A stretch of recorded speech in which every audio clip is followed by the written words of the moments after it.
आपने बहुत सारे मुद्दे करे, मेरा केवल एक ही सवाल है प्लीज, और आप चाहें तो उसका आंसर मत दीजिए। ऐसा कोई सवाल नहीं जिसका जवाब न दूं मैं। आपने कहा देश का ये हाल है, युवा का ये हाल है, एजुकेशन है नहीं, आजादी के बाद होनी चाहिए थी। तू है कौन रे? आपने जब अपना करियर स्टार्ट किया तब आपकी घर की इनकम कितनी थी और आज आपकी इनकम कितनी है? अभी बदत है भाई, अभी बदत है। मैं इनसे जानना चाहता हूँ कि ये किस लिए जानना चाहते हैं, मेरी इनकम बताओ। I'll answer him. और आपको इनकम जाननी है मेरी में। मैं 20 साल से ज्यादा सीबीआई की जांच में रहा हूँ। So if you have to check my balance sheet, go to CBI office, go to income tax office and don't bullshit here.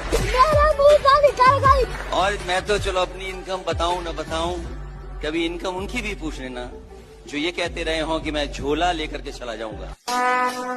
Would like to take notes while I take totes of the marijuana smoke.